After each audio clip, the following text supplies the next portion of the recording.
one day somebody does something unspeakable to someone else, to someone you hardly knew, and you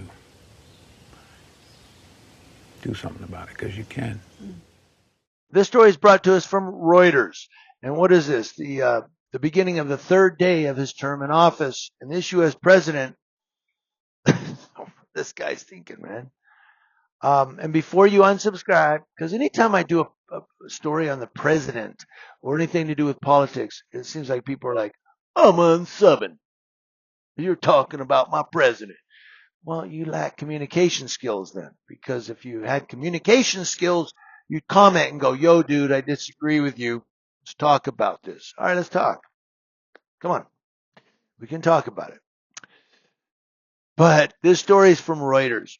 Republican U.S. President Donald Trump yesterday pardoned two police officers in Washington who were convicted in the 2020 murder of a 20-year-old black man named Karen Hilton Brown, according to the White House.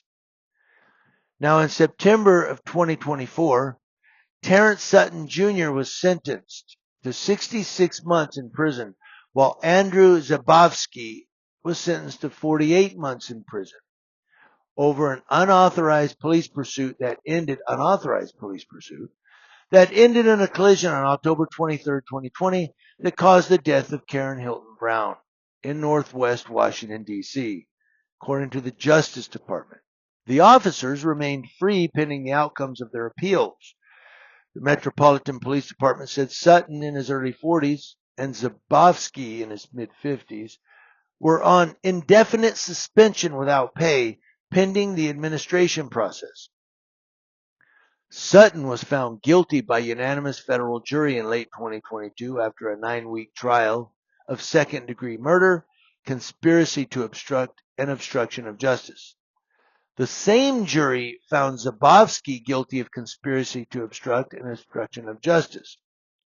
The jury had found that Sutton caused Hilton Brown's death by driving a police vehicle in conscious disregard for an extreme risk of death or serious bodily injury to Hilton Brown. It also found that Sutton and Zabowski conspired to hide from officials the circumstances of the traffic crash leading to Hilton Brown's death. The D.C. Police Union had sought a pardon for the two officers. Sutton's attorney, Kellen Dwyer, said in a statement cited by CNN that while he and his client were confident the D.C. Circuit would have reversed this conviction, we're thrilled that President Trump ended this prosecution once and for all. Zabowski's attorney, Christopher Zampogna, also thanked Trump. Hilton Brown's mother, Karen Hilton, told CNN before the announcement that she was shocked and cried when she learned of the potential pardons. The incident happened months after the killing of George Floyd, a black man who died after Minneapolis police officer Derek Chauvin knelt on his neck for 9 minutes.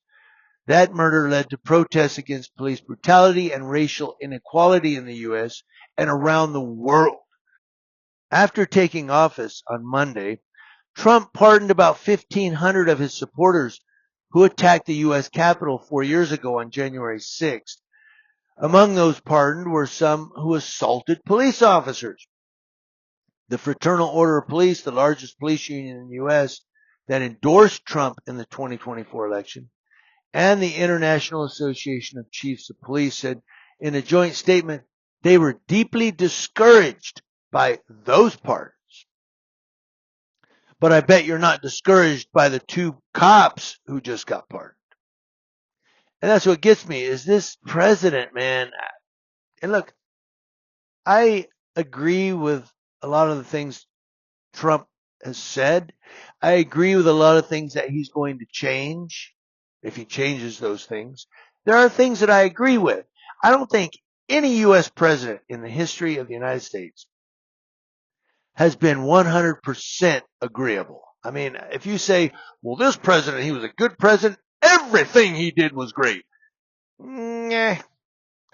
So there's fault with every U.S. president. So it's not like I'm anti-Donald Trump and, this stupid, But there are things he's doing that I'm just scratching my head and going, what in the hell? I mean, he pardoned these violent felons who assaulted police officers. And then he pardons 2 cops who not only were on an unauthorized pursuit that led to a man's death, but then tried to hide some of the facts of the pursuit. They're wrong. The cops did wrong. You're pardoning these cops who did wrong. You're pardoning these felons, and I get it. Some of the 1,500 who charged the Capitol Hill should be pardoned. Sure. All they did was go into the Capitol building. But some of them seriously assaulted law enforcement who were just trying to do their job and hold people back. So I don't get, there's no explanation for that. There's no, like, we can't say, well, he's pardoning them because of this. There's really no apparent grounds for his pardon. He's just pardoning people. Yeah, okay. Yeah, do that one. Give me another one. Ah, this was fun. I don't know. But it does trouble me, though, these 2 police officers being pardoned because of what I just told you. Unauthorized police pursuit led to a man's death. They tried to hide some of the circumstances. They tried to, like cops do, they tried to create a narrative of why we were right when you were wrong. Welcome to the world of law enforcement. And there are a lot of people who are saying that this president is going to support law enforcement to the level that they're going to be able to do whatever they want. I don't know. All I can say is get your cameras out when you see cherries and berries. If you got the time, pull over, park, get out of your car, walk over there and record it. Because you just might save someone's life. You might keep someone out of a cage, and you might catch a cop doing wrong, and your video might lead to a conviction. Just saying.